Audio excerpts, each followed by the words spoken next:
let's start. Please introduce yourself. My name is Rassel Bentli, позывной Техас. I came from the state of Texas in the United States to Donetsk in December of 2014. I came here to join the army, to fight against Nazis like my grandfather did, and to defend the good people of Donbass, and that is what I've done. I joined the Vostok Battalion in December 2014. I served at the Donetsk Airport, Spartak, Avdiivka Front, Iznovata. The unit that I was in, Sud Vremeni, was transferred from Vostok to Han Battalion, Spetsnaz Battalion in the summer of 2015. At that time I was 55 years old, and I realized that maybe I was not quite cut out for Spetsnaz type stuff. Those guys, they're almost like superhuman warriors. You call it ninja acrobat. And these guys. They broke Schlag block with the sledgehammer right on top of their stomach. Break bottles with their heads. Yes. For real, they were real Spetsnaz. I was a little too old for that, so I started doing information warfare, telling the truth against the propaganda and lies of the West, and I started doing humanitarian aid. The first project that we did was about a woman named Anna Tuv in Gorlovka. Her house got bombed. The house was destroyed. Her husband was killed. Her 11-year-old daughter was killed. Her arm was blown off. Her left arm was blown off to above the elbow. She had a 3-year-old son and a 2-week-old infant daughter. She was able to make a tourniquet. She had to wait for an hour for the ambulance to come because of the shelling. She dug her children out from the rubble of her house. And so that was one of my first videos and my first human aid project. We raised $10,000 in 40 days to give to her to help the family and prosthesis for her arm and like that. So since 2015, I started a humanitarian aid fund from the United States, Russian Orthodox churches in the United States. It's called the Donbass Humanitarian Aid. We've brought in more than $50,000 worth of aid to Donbass, helping civilians, helping people that have been injured or their houses blown up, stuff like that, schools, orphanages. And so since the special military operation started, because I was a warrior here, it was kind of difficult and dangerous for them in the United States to be connected with me. So I resigned, but they're still very good. They're still working. They're still helping civilians here. And now, because I'm not connected with them, I can help my brothers in arms who are on the front. I've donated several Mavic drones. I've donated a Buhanka, other stuff like that for guys on the front. And so I'm happy to help the defenders, the innocent victims, and also the defenders of the innocent victims here, because I know how hard it is for particularly the DPR forces. They're not as well equipped as Russian forces, and so we try and help out our local guys, the ones that are left. A lot of them have died.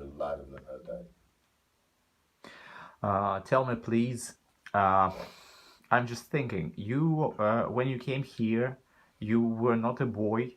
You were not like an idealistic young person. Mm-hmm. You were 50? I was 54 when I came. 54. It's quite not young person. You had the big, you passed a big way, and probably it was a serious decision for you. What made you come here? Why did you realize when you came here that there will be no way back, probably? Yes. When I came here in December of 2014, to be honest, I really did not expect to live to see the spring. I did not expect to live through the winter. But I came anyway, because I understood. I have, always been like self-taught in politics and history.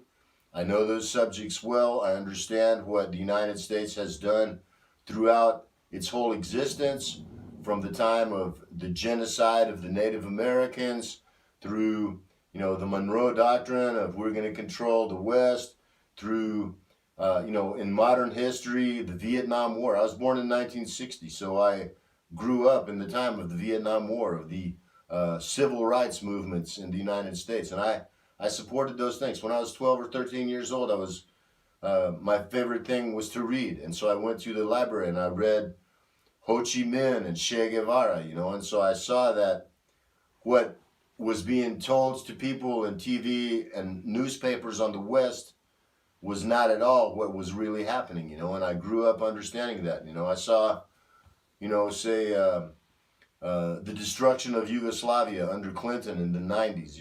I understood that that was, a total imperialist attack on a sovereign country, a successful country that destroyed that country.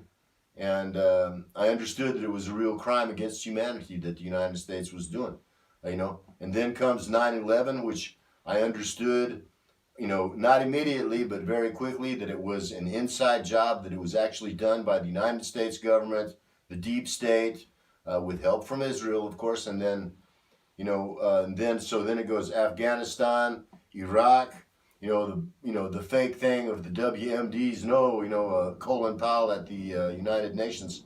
I mean, if it wasn't so dangerous and evil, it would have been funny, but it wasn't funny, it was dangerous and evil. And then comes Libya. And most Americans never understood who Muammar Gaddafi was. They still don't to this day, but, he was the greatest leader that Africa ever had. Libya was the most successful, prosperous, highest standard of living country in Africa, and it was because of the decisions that Muammar Gaddafi made. Rather than just make billions and billions of dollars for himself, he gave it back to the people, not just of Libya, but of Africa. And so for that, he was, tortured and murdered.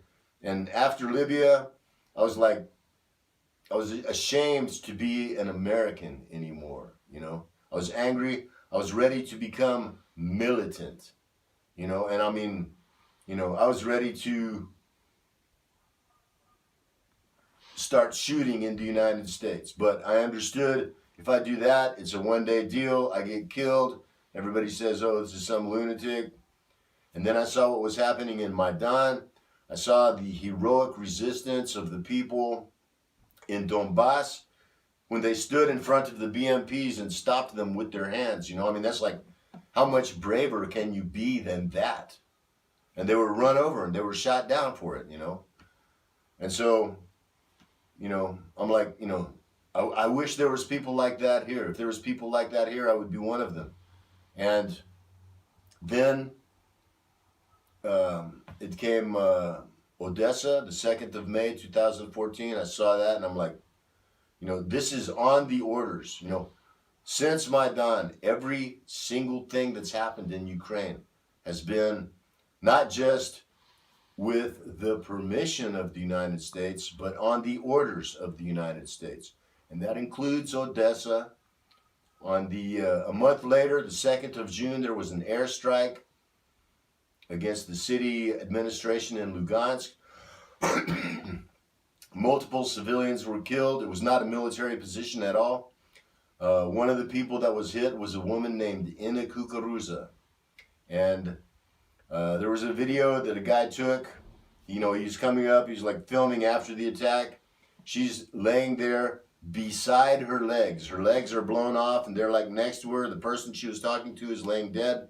She sees this guy filming with the phone and she asks him, "Can I borrow your phone to call my family?"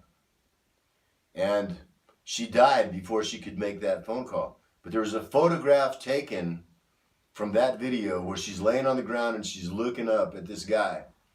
And when I saw that photograph,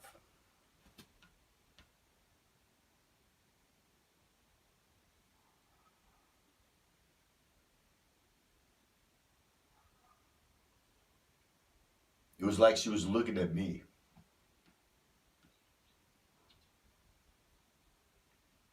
And asking,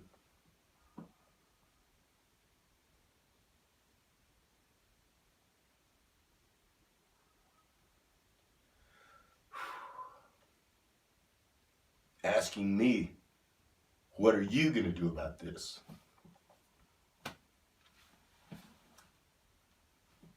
And that's when I knew I was coming here. Summer 2014. 2014. And my plan was to be here by the end of August. But, you know, the Russian visa, saving up money, selling all my stuff, I knew it was a one-way trip. You know, I mean, like I said, I didn't expect to live to come back, you know, much less, you know, to be able to come back. I mean, if I returned to the United States now, I'd immediately be arrested as soon as the plane landed, you know. So, you know, people ask me if I'm going back to the United States. I'll say, yeah, I'll go back with the Russian army to liberate it.